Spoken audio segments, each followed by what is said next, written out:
Hello student, क्या हाल चाल है। देखिए आज की वीडियो में हम लोग जो हैं केमिस्ट्री से सॉलिड स्टेट में जो हम लोग आंकिक प्रश्न पढ़ने वाले हैं, उसके जितने भी इस चैप्टर से रिलेटेड आंकिक प्रश्न आते हैं उनको जो है हम लोग क्रम से जानने वाले हैं। ठीक है, ये हमारा जो है सॉलिड स्टेट चैप्टर का जो है 7वां वीडियो है और अंतिम वीडियो भी है इस चैप्टर का। ठीक है, इस वीडियो में हम लोग न्यूमेरिकल्स पे जो है स्टडी करेंगे कि किस प्रकार के जो है न्यूमेरिकल्स इस चैप्टर से पूछे आते हैं। ठीक है, तो उसमें से कुछ हम मॉडल न्यूमेरिकल जो है आप लोगों के सामने करवाए दे रहे हैं और उसी पर आधारित जो न्यूमेरिकल्स हैं आप लोग अपने बुक्स से करिएगा। कोई दिक्कत होगी तो हमारे व्हाट्सएप नंबर पर जो है संपर्क कीजिएगा या जो है कमेंट बॉक्स में पूछिएगा। ठीक है, चलिए पहला क्वेश्चन लेते हैं। पहला क्वेश्चन है हमारा 8.1 ग्राम एल्युमिनियम में एकक सेलों की संख्या ज्ञात कीजिए यदि इसका क्रिस्टलीकरण FCC संरचना में होता है। पहला सवाल क्या है भाई, ध्यान से समझ लीजिए। 8.1 ग्राम एल्युमिनियम में एकक सेलों की संख्या ज्ञात करना है, यानी एल्युमिनियम का जो है हमें द्रव्यमान दिया हुआ है और उस द्रव्यमान वाले एल्युमिनियम में हमें एकक सेलों की संख्या ज्ञात करनी है यदि इसका क्रिस्टलीकरण FCC में होता है। ठीक है, तो ये हमारा क्वेश्चन है। तो देखिए इसको लगाएंगे कैसे। आप जानते हैं जो एल्युमिनियम एलिमेंट है, ठीक है, इसका जो द्रव्यमान होता है एल्युमिनियम का जो परमाणु द्रव्यमान होता है 1 मोल का, वो होता है 27 ग्राम प्रति मोल। 27 ग्राम प्रति मोल। ठीक है, यानी 1 मोल का जो है द्रव्यमान कितना होता है 27 ग्राम। अब हम एकक सेल की संख्या अगर ज्ञात करनी है तो सबसे पहले हमें परमाणुओं की संख्या ज्ञात करनी होगी। अगर परमाणुओं की संख्या पता हो गई तो हम एकक सेलों की संख्या भी ज्ञात कर सकते हैं। तो चलिए देखते हैं कैसे लगाते हैं इसको। देखिए इसमें लिखेंगे, हम जानते हैं यानी बी नो दैट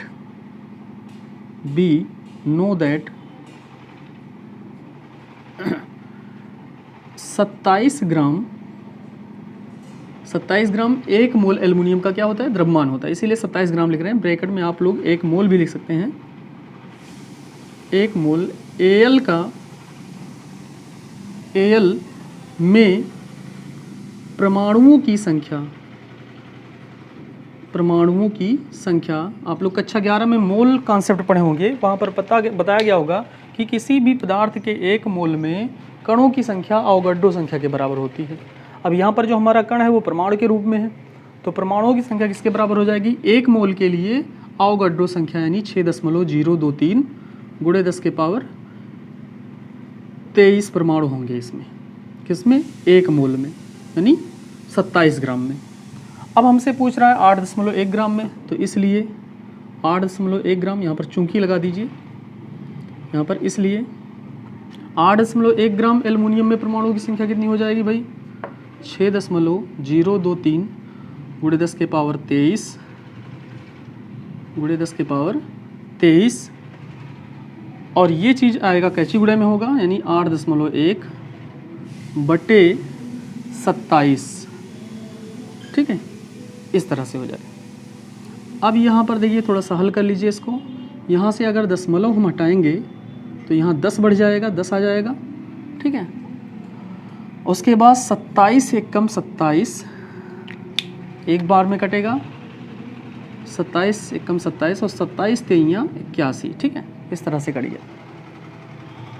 अब उसके बाद जो है 3 से इसको हम गुणा कर लें, इस वाले को पद को, तो 3 त्रिका 9, 3 दूनी 6, 3 जीरो 0 और 3 छक 18।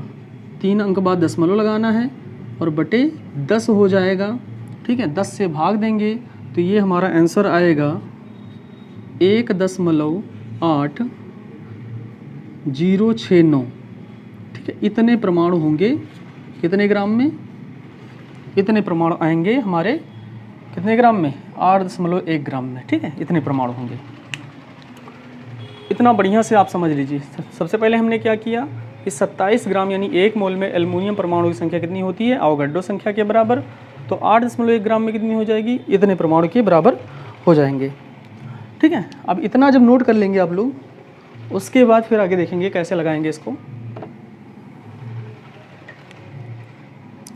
अब उसके बाद फिर यहाँ लिखेंगे FCC के लिए, चूँकि ये FCC की संरचना में क्रिस्टलीकृत होता है, तो FCC के लिए 4 परमाणु होते हैं, एकक सेलों की संख्या तो ज्ञात करनी है, तो इसलिए 4 परमाणु होते हैं। FCC बराबर Z बराबर 2 होता है FCC के लिए, तो 4 परमाणु होते हैं प्रति एकक सेल में, यानी एक एकक सेल में, एक एकक सेल में। यानी अगर 4 परमाणु होंगे तो एकक सेलों की संख्या कितनी होगी? 1, ठीक है। और हमारे पास परमाणु कितना है? इतना, तो 1.8069 परमाणु होते हैं। तो ये कितना हो जाएगा? 1.8069 गुणे, कैची गुणा होगा इसका 1 और बटे में आ जाएगा 4, ठीक है। एक चीज़ और, यहाँ पर गुणे 10 के पावर 3 लिखना भूल गए, गुणे 10 के पावर 23 आया, ठीक है, क्योंकि ये भी तो लिया जाएगा परमाणु। तो यहाँ पर भी गुणे 10 के पावर 23 रहेगा और गुणे 1, ठीक है। अब देखिए इसको क्या करेंगे भाई, अब इसको 4 से आप लोग भाग दे दीजिए। तो 4 से अगर भाग देंगे इसको, तो यहाँ से एक काम करिए, पहले दशमलव हटा दीजिए। तो 4 अंक बाद दशमलव है, तो चारों अंक बाद दशमलव अगर हम हटा देते हैं तो गुणे 10 के पावर 23 और 4, यहाँ 4 जीरो नीचे बढ़ जाएगा, यानी 10 के पावर 4 हो जाएगा, ठीक है। इतना हो गया। अब देखिए 4 से अगर इसको हम भाग देंगे तो आएगा कितना?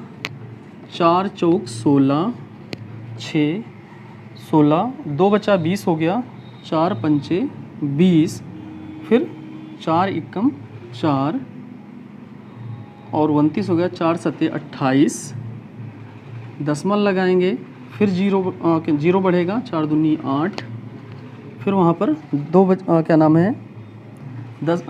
बचा 20 हो गया, फिर 4 पंचे 20, ठीक है, गुणे।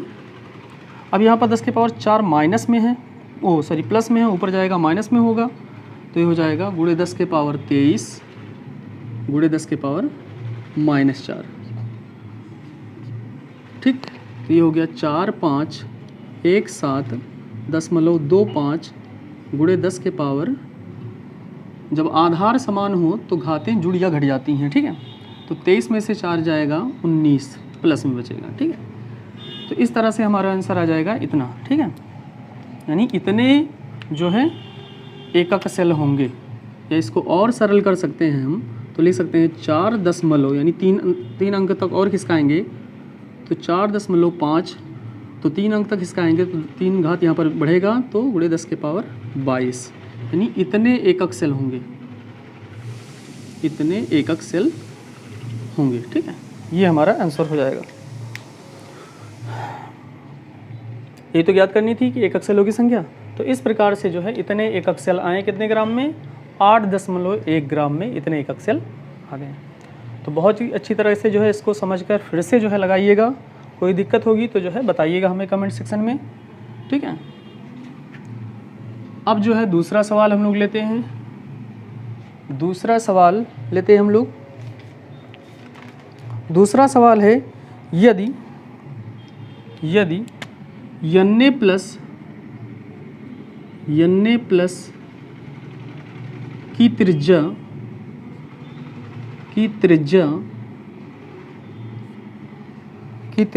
95 पिकोमीटर तथा Cl माइनस की त्रिज्या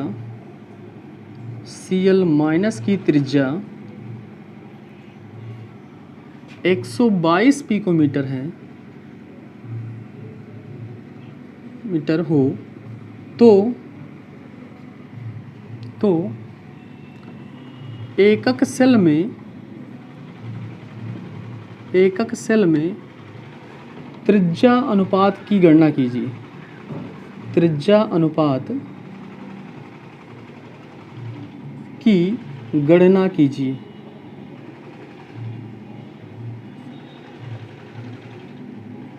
त्रिज्या अनुपात की गणना कीजिए। ये हमारा दूसरा सवाल है। चलिए इसको सॉल्व करते हैं हम लोग।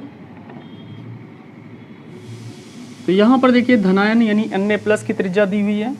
त्रिज्या को R से डिनोट करते हैं, RNA लिखेंगे यहाँ पर, RNA+, ठीक है, यानी धनायन की त्रिज्या। ये जो है दिया है कितना 95 पिकोमीटर,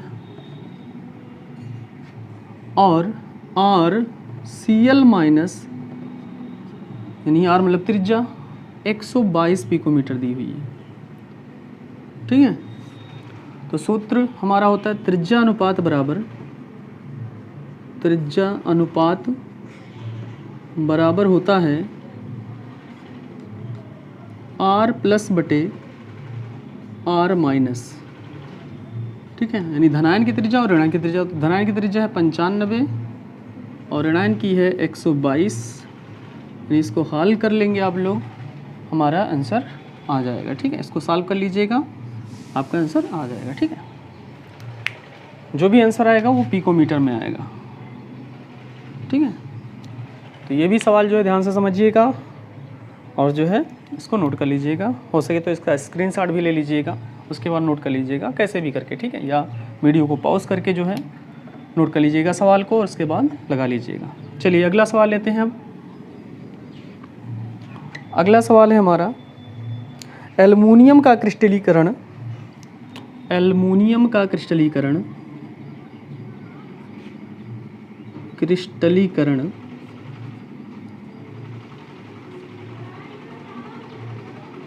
FCC संरचना में होता है। FCC संरचना में होता है। एल्युमिनियम का क्रिस्टलीकरण FCC संरचना में होता है यदि धातु परमाणु की त्रिज्या, यदि यानी ये जो एल्युमिनियम है वही धातु, यदि धातु परमाणु की त्रिज्या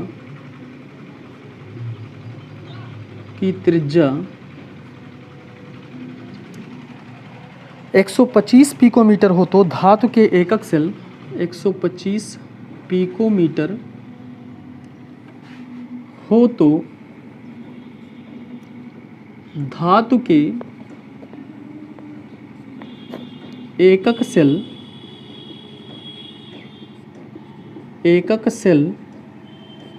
के कोर की लंबाई ज्ञात कीजिए।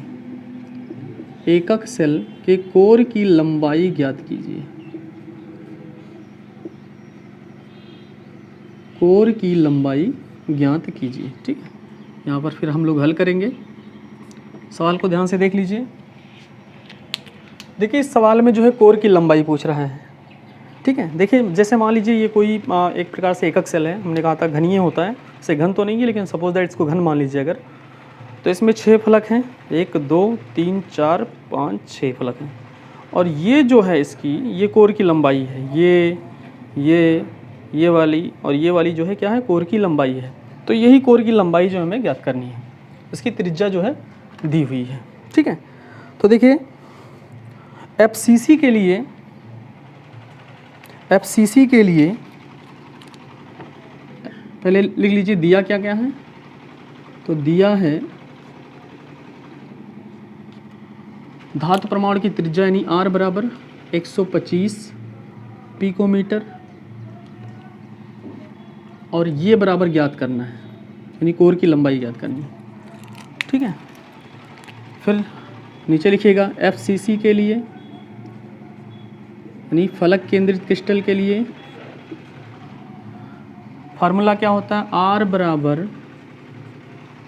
बराबर ये बाई 2√2, ये बाई 2√2। ये फार्मूला हमने पिछले वीडियो में लिखाया भी था। ठीक है, ये होता है FCC के लिए परमाणु त्रिज्या और कोर की लंबाई में संबंध होता है। अब उठा के वैल्यू रख दीजिए इसकी। ठीक है, उठा के वैल्यू रख दीजिए आप। तो R की वैल्यू है 125 बराबर ये बटे 2√2। ठीक है, हमें ये की वैल्यू निकालनी है, तो ये को इधर लाइए, जहाँ पर कुछ ना हो वहाँ पर एक मान लीजिए, इसका कैची गुणा हो जाएगा, इसका हो जाएगा, यानी हो जाएगा 2√2 गुणे 125। तो A बराबर √2 का मान होता है 1.414 होता है, 1.41 ले रहे हैं, 2 अंक तक ले रहे हैं हम। उसके बाद जो है 125। ठीक, अब देखिए इसको हल करेंगे। 125 दूना 250। ठीक है, 125 दूना 250, 250 गुणे 1.41। अब देखिए 250 को हम लोग 1.41 से गुणा कर लेंगे, ठीक है, यानी 250 गुणे 1.41। तो 250 एकन्नम, 250 का जीरो हासिल आई 25 और 250 चौका 1000, 1000 का जीरो हासिल आई 100 और 250 एकन्नम 250 और 100 350। क्या हो जाएगा 350। ये क्या था, जीरो था। तो यहाँ पर दो अंक बाद दशमलव लगाएंगे, यानी आएगा हमारा 350। क्या आ जाएगा 350, यानी ये बराबर आएगा 350। कोर की लंबाई ही है तो पिकोमीटर, ठीक है, यानी 350 पिकोमीटर हमारा आंसर हो जाएगा। 350 पिकोमीटर, ठीक है। ऊपर हम लिखे दे रहे हैं, ये बराबर कितना आएगा 350 पिकोमीटर, ठीक है, ये हमारा आंसर हो जाएगा, ठीक है। तो इस तरह से जो है 3 प्रश्न हमने आपको लगवाए और जो है इन तीनों को जो है ध्यान से देखिएगा। चलिए चौथा प्रश्न लेते हैं हम लोग। चौथा क्वेश्चन लेते हैं। जो चौथा क्वेश्चन है हमारा वो कह रहा है Cr का क्रिस्टलीकरण, Cr मतलब क्रोमियम, Cr का क्रिस्टलीकरण, Cr का क्रिस्टलीकरण BCC जालक में होता है, BCC जालक में होता है, जालक में होता है। Cr का क्रिस्टलीकरण BCC जालक में होता है यदि कोर की लंबाई 287 पिकोमीटर हो, यदि कोर की लंबाई 287 पिकोमीटर हो,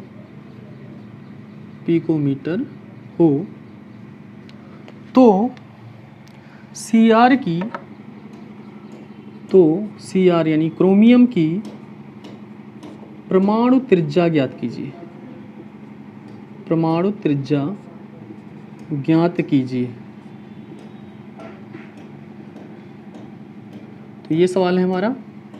ये भी सवाल पिछले ही सवाल की तरह है, बस थोड़ा सा अंतर है। वहाँ पर जो क्रिस्टल हमारा था वो FCC था और ये जो क्रिस्टल है हमारा BCC है।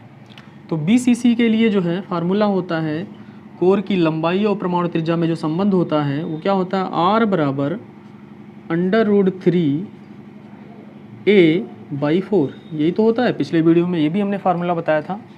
अब जो R की वैल्यू है वो हमें ज्ञात करनी है और √3 का मान होता है 1.732, तो 1.732 ले रहे हैं हम, और A की वैल्यू दी हुई है 287 और इसको भाग कर देंगे 4 से, ठीक है।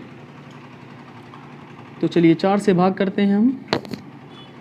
4 से हम काटते हैं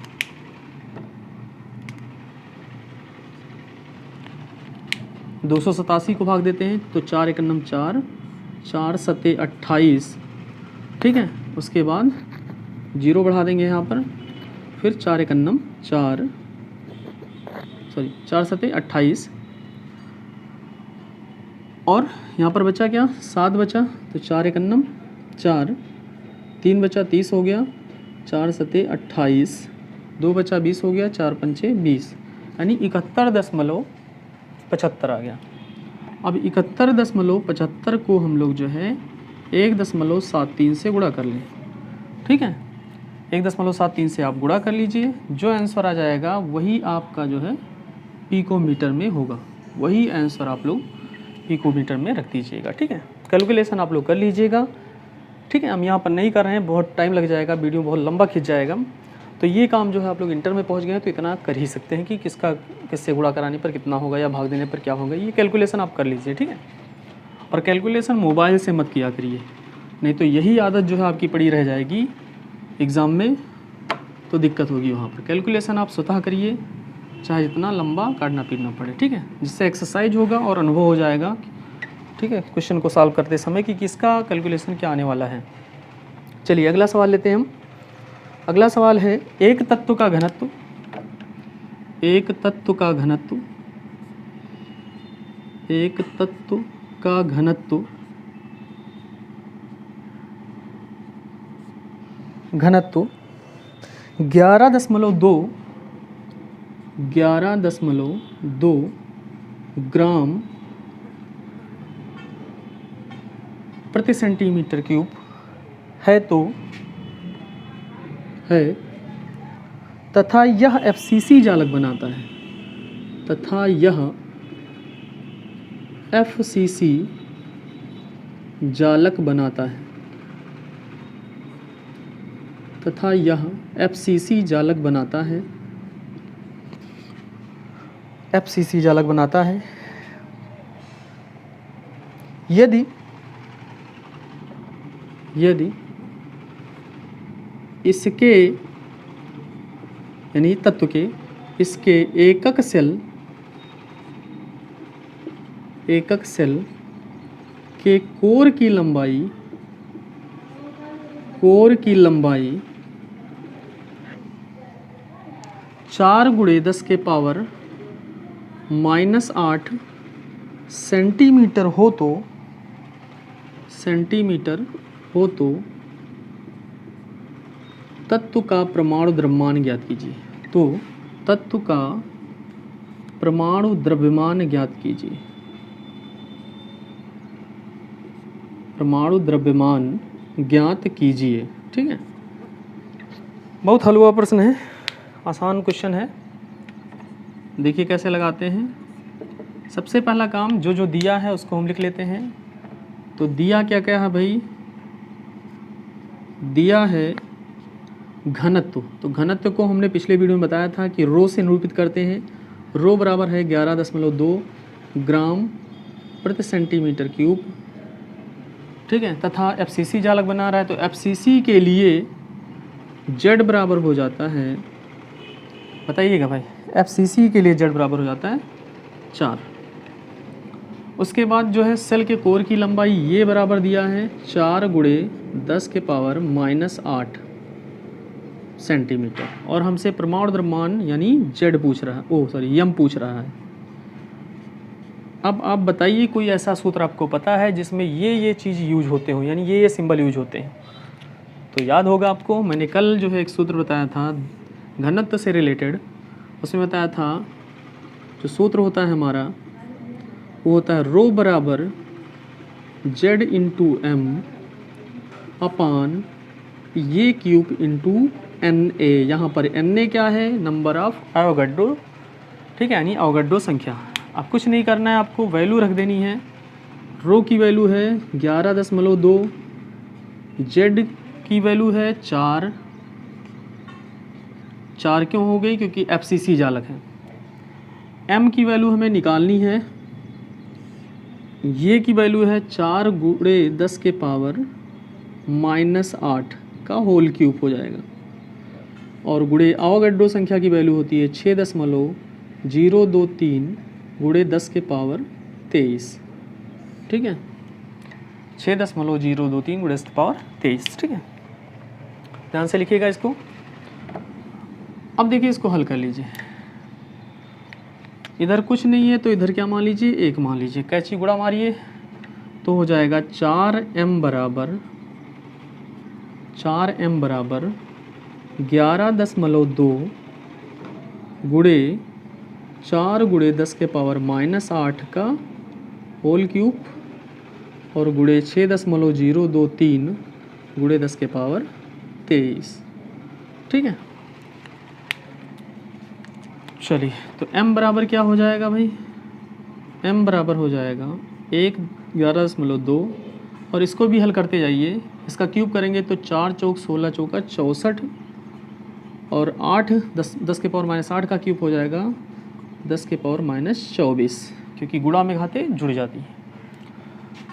गुणे 6.023 गुणे 10⁻23, और बटे हो जाएगा 4। ठीक है, बटे हो जाएगा 4। इसको और थोड़ा सा सरल करे दे रहे हम। यहाँ पर 11.2 है, तो इसको 4 को जो है काट दीजिए 4, और यहाँ पर क्या हो जाएगा 16 हो जाएगा। ठीक है, अब देखिए 11.2 और 16 यहाँ पर, तो 11.2 गुणे 16, फिर गुणे ये वाला पद लिख लेते हैं 6.023, और गुणे 10 के पावर -24 में है, यहाँ +23 में है, तो हो जाएगा 10 के पावर -1 बचेगा। ठीक है, यानी 10 के पावर -1 को हम ये भी लिख सकते हैं बटे में 10 लिख सकते हैं, क्योंकि नीचे जाएगा वो, तो बटे 10 हो जाएगा, ऐसा भी लिख सकते हैं। ठीक है, अब उसके बाद इतना हमने सॉल्व ही कर दिया है। अब ये छोटा सा बचा हुआ है, इसको सॉल्व करके आप लोग उत्तर निकाल लीजिएगा। ठीक है, जो हमारा आंसर आएगा वो आएगा m बराबर जो भी आए आपका उतना ग्राम हो जाएगा प्रति मोल। ठीक है, यही हमारा आंसर हो जाएगा। आप लोग इसको सॉल्व कर लीजिएगा। ठीक है, क्योंकि हम पूरा इसलिए नहीं सॉल्व कर रहे हैं, बहुत समय लग जाएगा हमें, बहुत लंबी वीडियो बन जाएगी। ठीक है, तो इतना कर लीजिएगा आप लोग का।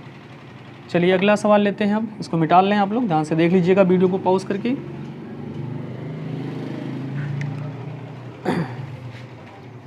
अगला सवाल है हमारा, एक तत्व x, यानी कोई तत्व है x, क्वेश्चन है हमारा, एक तत्व x जिसके लिए जो है z बराबर दिया है 40 ग्राम प्रति मोल, 40 ग्राम प्रति मोल दिया हुआ है, की संरचना FCC है, की संरचना FCC है, की संरचना FCC है, तथा एकक सेल के कोर की लंबाई, तथा एकक सेल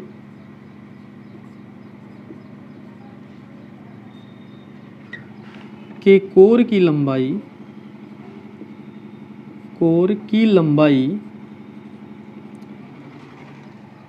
400 पिकोमीटर है, 400 पिकोमीटर है।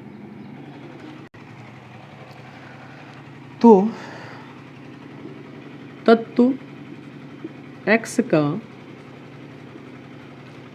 का घनत्व ज्ञात कीजिए। तो तत्व x का घनत्व ज्ञात कीजिए।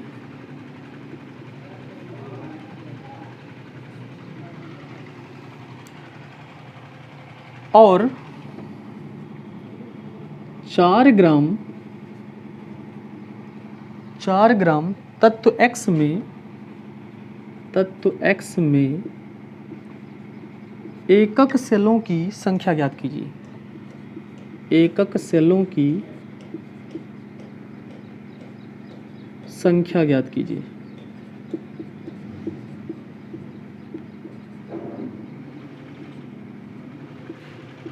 संख्या ज्ञात कीजिए। तो ये हमारा सवाल है, बहुत ही सिंपल सा सवाल है। इतना तो काम कर ही लेंगे आप लोग, घनत्व तक ज्ञात ही कर लेंगे। चलिए हम लगा दे रहे हैं थोड़ा सा।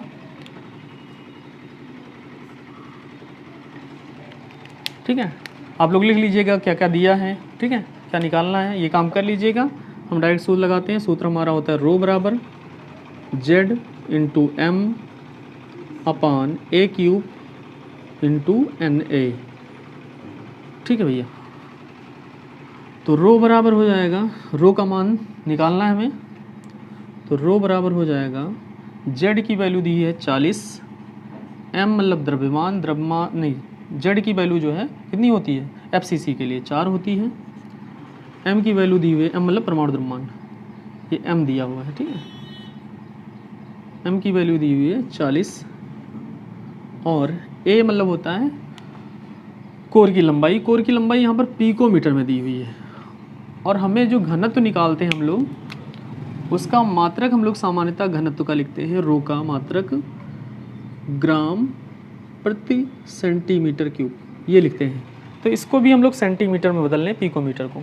तो पिकोमीटर को सेंटीमीटर में बदलने के लिए क्या होता है, एक पिकोमीटर और फार्मूला होता है 10 के पावर -12 मीटर।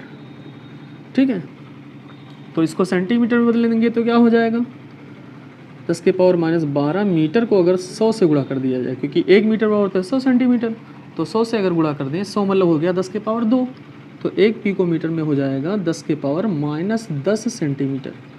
ठीक है, ये चीज़ हो जाएगा। तो यहाँ पर जो पिकोमीटर दिया हमारा 400, तो 400 गुणे 10 के पावर -10। ठीक है, इसका होल क्यूब हो जाएगा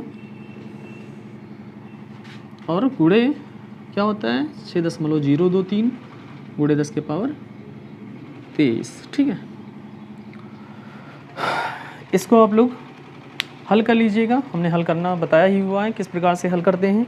आप लोग हल कर लीजिएगा। इसको हल करने पर जो हमारा रो आएगा, आप लोग हल कर लीजिएगा।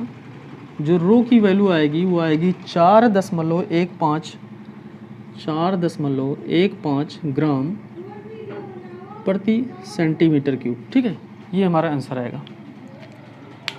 अब इतना करने के बाद यानी ये वाला पोर्शन हमारा हो गया। फिर कह रहा है और 4 ग्राम तत्व X में एकक सेलों की संख्या ज्ञात कीजिए। अब चलिए इसमें क्या करते हैं, तो इसके लिए देखिए अभी हमने देखा जो है 40 ग्राम इसका दिया हुआ है, यानी 40 ग्राम मतलब 1 मोल में परमाणु की संख्या होती है। 1 मोल में परमाणु की संख्या बराबर होता है 6.023 गुणे 10 के पावर 23 होता है 40 ग्राम में। ठीक है, तो जो है हमें 4 ग्राम में निकालना है।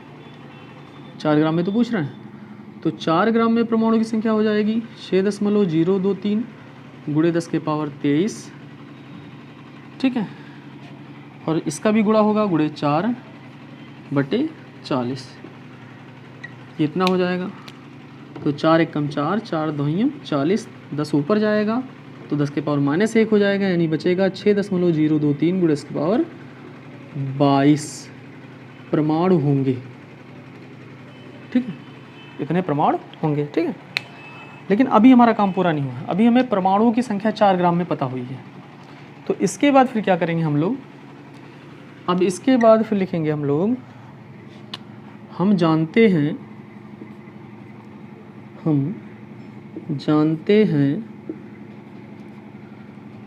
ठीक है कि 4 परमाणु होते हैं FCC के लिए। हम जानते हैं भाई FCC के लिए, क्योंकि ये FCC दिया हुआ है, तो 4 परमाणु होते हैं बराबर 1 एकक सेल में।